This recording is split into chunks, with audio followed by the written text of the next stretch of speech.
السلام علیکم ناظرین. آج وزیر داخلہ جو پاکستان کے خواجہ آصف صاحب ایک پریس کانفرنس کر رہے تھے. گزشتہ دنوں ان کا افغانستان کا دورہ رہا.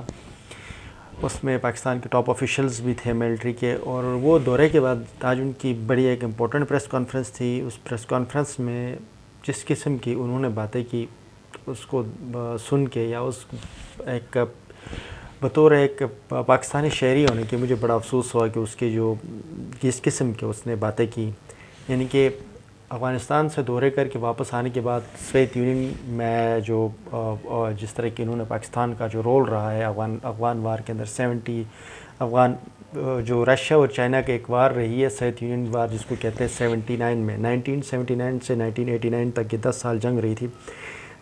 اس جنگ میں پاکستان کی براہ راست انوالومنٹ رہی ہے. انہوں نے اپنے جو ہے نا پوری دنیا کو یہ علم ہے, اس کو ڈیٹا آپ کو ہے کہ انہوں نے پیرا ملٹری یعنی کہ طالبان کے جو ٹروپس وہاں پر تھے ان کو سپورٹ کیا گیا. اس طرح کے بہت سارے لوگوں کو پاکستان نے براہ راست جو اس وقت ان کی مدد کی یا ان کو لے کر گئے, اور اس کے ان فورسز کے تھرو رشیا کے خلاف ایک جنگ لڑی گئی, 10 سالی جنگ لڑی, جس میں کیا کچھ ہو اس کو ہم بعد میں جائیں گے. لیکن میں پہلے خواجہ آصف کی جو سٹیٹمنٹس ہیں اس پہ میں ذرا بات کروں. وہ یہ کہتے تھے کہ افغان جو وہاں پر جو جنگ ہوئی تھی وہ ڈرامہ بازی تھا, اس میں ہم نے کچھ بھی نہیں کیا, وہ جنگ ہماری طرف سے تھی ہی نہیں.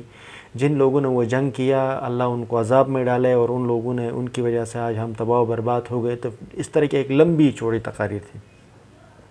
جب میں اس کو تقریر سن رہا تھا تو میرے ذہن میں ایک دم سے یاد آیا کہ میں نے کہا جو پی ڈی ایم کا سربراہ ہے اس وقت مولانا فضل الرحمان صاحب جو ہیں وہ وہی بندے ہیں جنہوں نے شمالی وزیرستان کے غالباً علاقے سے انہوں نے مولانا فضل الرحمان کی جو والد تھے وہ بیمار تھے اور ان کی صحت کمزور تھی, تو انہوں نے صاحب نے جا کر اس جہاد کا جو اعلان کیا تھا. مولانا فضل الرحمان نے جو افغان جہاد کی اناؤنسمنٹ یہاں سے کی گئی تھی, پھر سمیع الحق تھا, اس طرح کے لوگوں نے بارہوں کا ایک بڑا رول رہا ہے اس میں. تو یہ جو اس پارٹی کے اندر رہنے والے یہ ضیاء الحق کے جو آگے ٹیم ہے اس دور کے اندر, ضیاء کے جو کرتوت سب کو پتہ ہے, ان لوگوں نے جو ضیاء کے پروڈکشن ہے یہ پی ایم ایل این یعنی جن لوگوں نے ضیاء کے ساتھ بیٹھے پلے پڑے, یہ لوگ اس افغان وار کے اندر طالبان اور جتنا فیڈ اور ٹریننگ اور جو کچھ کروانا تھا ان لوگوں نے کیا. پیسہ امریکہ کا تھا, ان لوگوں نے ٹریننگ یہاں پر دی گئی, یہاں پر کیمپس بنے گئے, لاکھوں کی تعداد میں لوگوں کو یہاں سے موو کیا گیا. وہاں پر رشیا کی جنگ کو انہوں نے اسلام اور کافروں کی جنگ کنسیڈر کی گئی, جس جنگ میں بڑی پیمانے پر جو ہے نا لوگوں کی شہادتیں ہوئی, ایک بہت بڑا ڈیمیج ہوا. اب ناظرین ایسے جو ہمارے لیڈر ہیں صرف ان کی نہیں, آپ گزشتہ عرصے میں جو سابقہ آرمی چیف ہیں جنرل قمر جاوید باجوہ نے بھی برلن میں ایک پریس کانفرنس میں انہوں نے بڑی ڈٹائی سے بات کی کہ امریکہ اور روس کی جنگ تھی, ہمیں استعمال کیا گیا, ہمیں ملیہ میٹ کیا گیا, ہمارے لوگوں کو مارا گیا. اب ان سے آج تک کسی نے یہ سوال نہیں کیا کہ آپ لوگ نالائق ہو, جب آپ لوگوں کی وہ جنگ تھی نہیں تو اس وقت ان لوگوں کو کیوں شہادتیں کریں. پاکستان میں تقریباً ابھی تک 2-3 لاکھ لوگ شہید ہوئے ہیں اس جنگ کے بعد. جو فائنینشیل لاسز ہے پاکستان جو ہے نا وہ قبرستان بنا ہوا ہے, آپ کے سامنے حالات. اگر ہم بات کر لیں افغانستان کی تو کس کو کیڑا تھا یا کس کو تکلیف تھی کہ آپ افغانستان کو جا کر ایک خوبصورت ترین علاقے کو آپ نے جہنم بنا دیا. آپ 70s سے پہلے افغانستان کی اگر آپ فوٹیجز دیکھ لیں تو آپ حیران ہو جاؤ گے کہ کتنا خوبصورت زرعی زمینیں تھیں, ایک خوبصورت ایگریکلچر لینڈ تھے, اور دنیا کی تمام جو ہے نا وہاں پر ایک بہت بہترین سسٹم تھا ان کا. لیکن ایک جنگ لڑی گئی, تقریباً 1 ملین جو ہیں اس میں شہادتیں ہوئی ہیں, اور 1 ملین سے زیادہ اس وقت مائگریشنز ہوئی ہیں, اور کوئی اربوں ڈالر کی افغانستان کو نقصان ہوا. امریکہ اور رشیا کی اس جنگ میں رشیا کو یہ ہو گیا, بیک ہو گئی, سوویت یونین ٹوٹ گیا, رشیا پیچھے چلے گئی, افغانستان کے اوپر طالبان کے نام کے امریکہ کی حکومت رہی. انہوں نے وہاں سے تباہی کی, جتنے منرلز تھے جو ایگریکلچر لینڈس اس کو ختم کیا, منرل جتنے بھی تھے ان کو اکھاڑے اور لے کر گئے. انہوں نے افغانستان کو قبرستان اور کھڈا بنا کے رکھا. اس پورے جنگ میں کتنے امریکی مرے؟ کوئی نہیں مرا, ایک بھی امریکی نہیں مرا. سوویت یونین کی بات کروں 79 سے لے کر 89, اس کے بعد کچھ حرام خور مرے ان کی, لیکن اس وقت کوئی نہیں مرا. رشیا کے جو ہیں وہ سوویت یونین کی جو امپلائی ہیں 14,000 کے قریب, کوئی ایک مارجن دیتے ہیں 14,000 تک لوگ ان کی وہ لوگ وہاں پر ان کی ڈیتھ ہوئی. لیکن مرے تو کون مرے؟ افغانی مرے, پاکستانی مرے.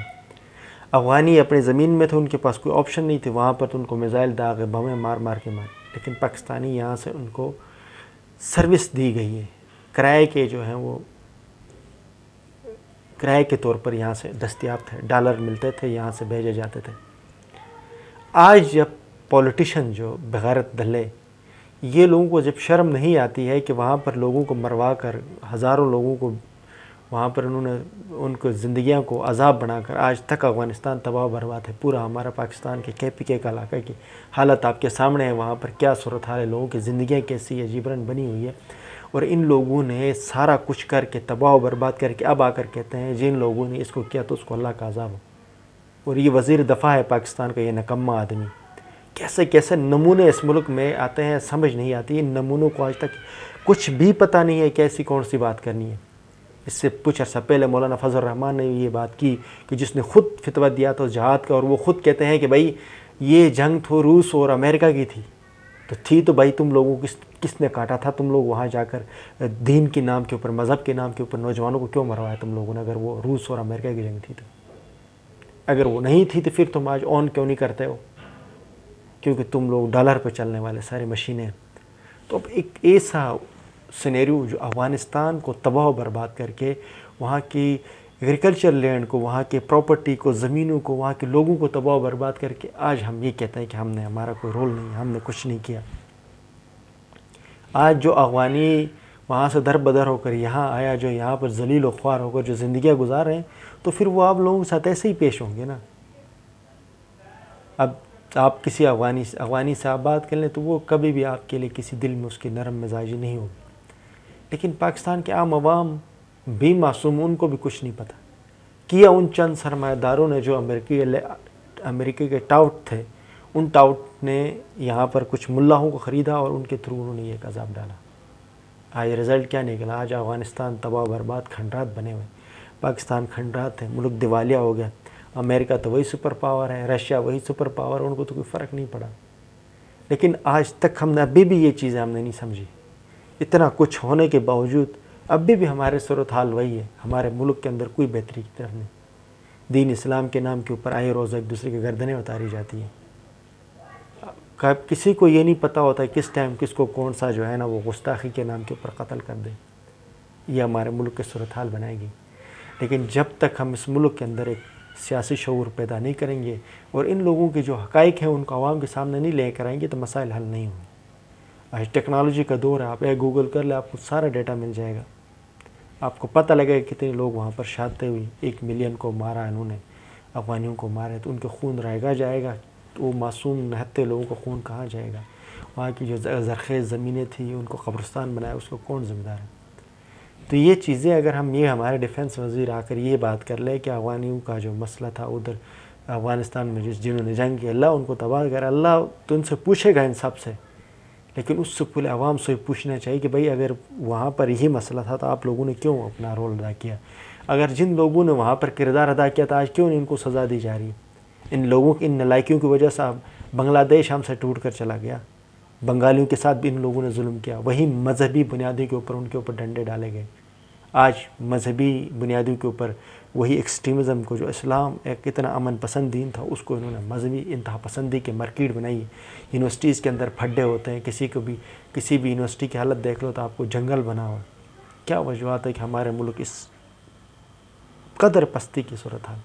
اس کی وجہ یہ ہے کہ ہم ہمیشہ جو بھی مسائل ہوتے ہیں، جو بھی تباہی ہوتی ہے، ہم نے ذمہ داروں کو، گناہ گاروں کو آج تک ہم نے اس کو کٹہرے میں نہیں لے کر آئے، ہم نے ان سے پوچھا نہیں۔ جو چور ہوتا، ڈکیت ہوتا، وہ آ کر حکمران ہوتا، ہم نے کبھی اس سے پوچھا نہیں کہ بھائی تو چور ہے، ڈکیتی دے، تو جواب دے، حساب دے۔ حساب ہم نہیں لیتے۔ جو بھی جاتے ہیں غلطی ہوگی کہہ کر، اس پورے عراق وار کے بعد فرانس اور انگلینڈ کی طرف سے انہوں نے کہا تھا کہ آئی ایم سوری کا انہوں نے ایک سٹیٹمنٹ لکھا۔ آپ پورے ملکوں کو تباہ کر کے آپ ایک سوری بولو گے؟ ایسے ہی ہمارے یہاں صورت ہے۔ ہم لوگوں کو اس حوالے سے سوچنے کی ضرورت ہے کہ جو لوگ اس قسم کے کرتوتوں میں ملوث ہیں، ان سے سوال کرنے کے لیے اپنے نوجوانوں کو شعور دینے کی ضرورت ہے کہ بھئی آپ لوگوں نے اگر کچھ کیا ہے تو آپ نوجوان ان سے سوال کر لیں، یونیورسٹی والے سوال کر لیں، ریسرچ کر لیں، تحقیق کر لیں، نوجوانوں کے اندر اویئرنیس پیدا کریں. جب تک ہم اویئرنیس اور سوسائٹی کے اندر اس حوالے سے ڈسکشن پیدا نہیں کریں گے تو ہمارے مسائل حل نہیں ہوں گے. آج حل اگر ہم کل کو افغانستان میں استعمال ہوئے تھے تو ہو سکتا ہے کل کو کہیں اور ہم کسی اور علاقے میں استعمال ہوں گے. اس سے بہتر ہے کہ ہم ان چیزوں کو، ماضی کے جو مسائل ہیں، ماضی کو ہم نے ماضی سے سیکھنا ہے، ماضی کو انڈرسٹینڈ کرنا ہے. موجودہ دور میں بیٹھ کر ہم نے مستقبل کی پالیسیز طے کرنی ہے. تو جب تک ہم ماضی سے سیکھیں گے نہیں، ماضی کو ہم ریسرچ نہیں کریں گے، ہم اپنے تاریخ کو نہیں سمجھیں گے. ایک ہمارا وہ تاریخ تھا جب ہم نے ہندوستان سے برطانوی سامراج کو بگایا. 1857 کی جنگ آزادی لڑنے والے ہمارے بڑے بڑے اکابرین علماء اور دیوبند کی ایک پوری تاریخ آج تک ہمیں کبھی کوئی نہیں پڑھاتے، جن لوگوں نے برطانوی سامراج کو ہندوستان سے لاتے مار کر بگایا. امام شاہ ولی اللہ سے لے کر یہ ایک پورا تسلسل ہے. آپ اگر پڑھ لیں تو برطانوی سامراج کے ہندوستان کے اوپر کتنے عرصہ حکومت رہی اور ان کو بگایا کس نے یہاں سے؟ وہ لیڈرشپ تھی نا. اب یہ لوگ نمونوں نے تو لیڈرشپ کو بھی بدنام کیا ہوا. لیکن نوجوانوں کو شعور پیدا کرنے کی ضرورت. اپنے تاریخ کو پڑھ لیں، جو صحیح تاریخ اس کو پڑھ لیں، اس کو سمجھیں. اس کے جب تک ہم اس کو پڑھیں گے نہیں، سمجھیں گے نہیں، ہم ماضی کو جو غلطیاں ہم اس سے سبق نہیں سیکھیں گے، موجودہ دور میں بیٹھ کر مستقبل کے حوالے سے ہم پلاننگ نہیں کریں گے تو ہمیں کامیابی نہیں ملے گی. نیکسٹ ولاگ تک کے لیے مجھے اجازت دیجیے. اللہ حافظ.